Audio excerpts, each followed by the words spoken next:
In the key of C sharp minor, and the very first slide in here is actually the shell of the C sharp minor. So if we play C sharp minor here, that's pretty much C sharp minor. So we're going to slide from the 9th fret on the A string to the 11th, or you can slide all the way into it. Either way, you land here on the 11th. 9th fret of the G string, sorry, and then hit the root note, the C sharp, on the bass note. And give it a little slap. And then it's a series of walk downs with 2 strings. So the way I do it, you can go 11th fret and 9th fret, and then 9 and 8th fret, move down a whole step, and then both of these on the 4th fret, the G and D strings. 11 and 9, 9 and 8, 7 and 6, and then 4 and 4. And it's not so robotic to where it's nice and smooth, so you slide into it.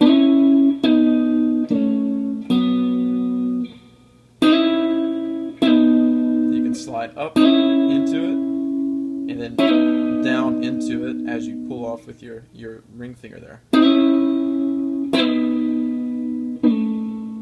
Slide down another whole step.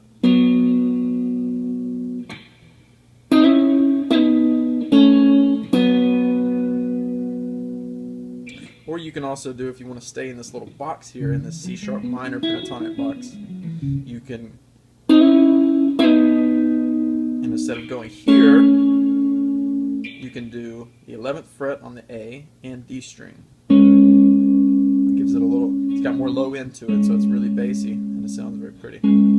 Same exact thing.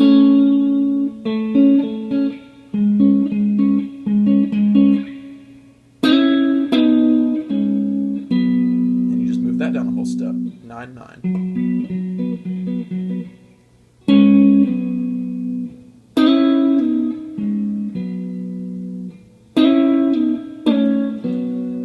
I like this because I can just walk it down straight into the A. And so if you watch the video on the chords, you know, you got a C sharp minor into an A into an E. So after you make this run down here, this is the part where the A comes, and you got the A chord right there. But what you're going to have your thumb on the bass right there, the 5th fret of the A, and you're going to hammer on from 4 to 6 on the G string, and pluck the B string on the 5th fret.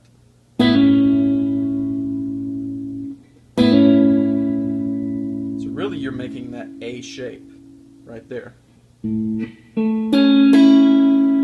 That's your A.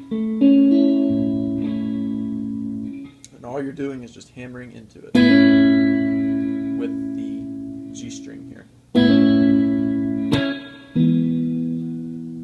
And you switch to an E.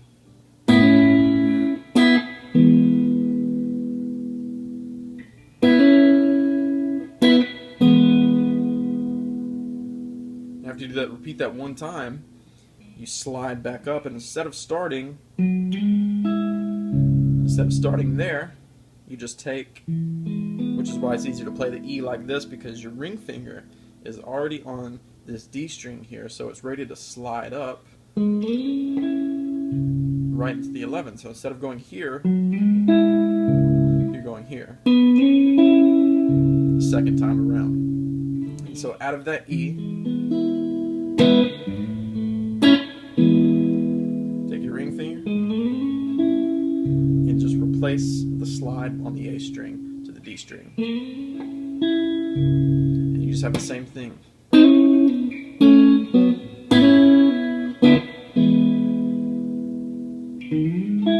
And it repeats the second time. It's going to go back to the A string on the slide up to the 11. Second time around is 9 to 11 on the D string.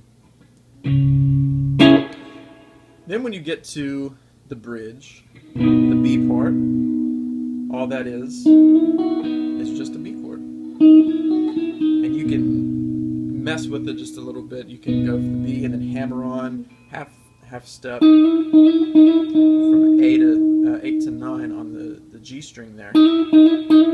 Because all that is a B. If you know the C sharp minor pentatonic, it's right there. And then when you go into the B, you slide right there. And there it is right there.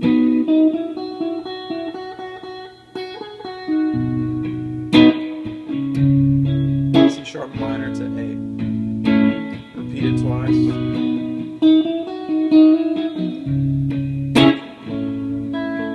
Back into it again.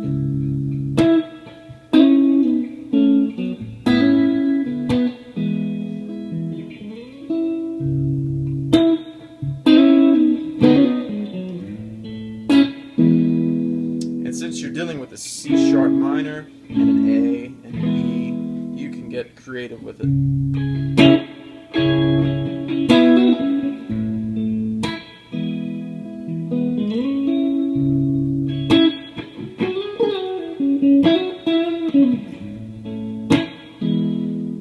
As long as you stay in rhythm when the C sharp minor is playing and the A chord is playing and the E, you can just play along with that and then get the A in rhythm,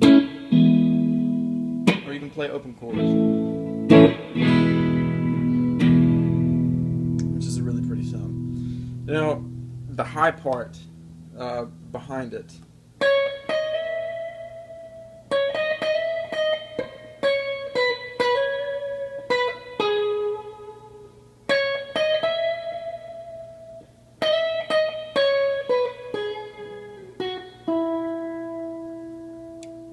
That's the core of it. Actually, you can use 2 strings.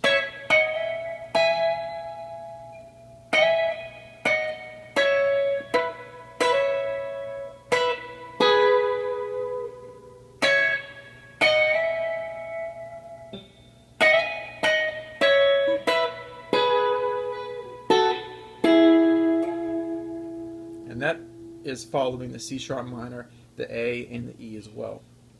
And if you know the pentatonic scale, the C sharp minor, all that follows is the extensions of the original first position there.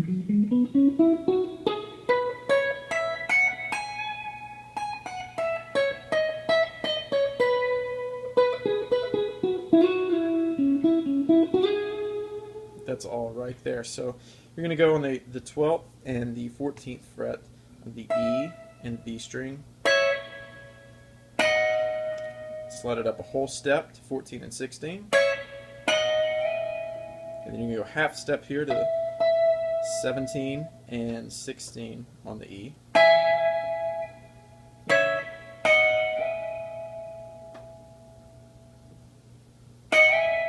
Do it one more time.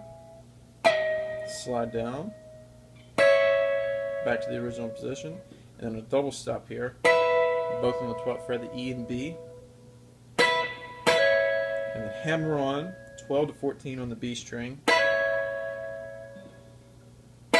back to 12 and 12, and you end on 12 and 13 on the B and G strings.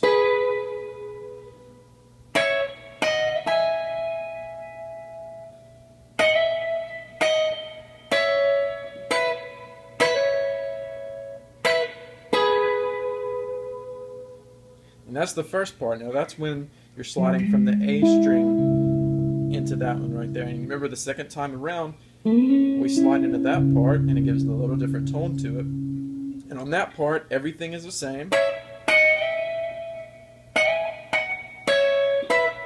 And instead of hammering this time at that part, instead of doing that, we do this. Straight into that, slide it down a whole step, and then end on 9 and 9 on the B and the G string. And that is going to end perfectly with the E. You get an E note right there, which is the dominant tone you hear there. And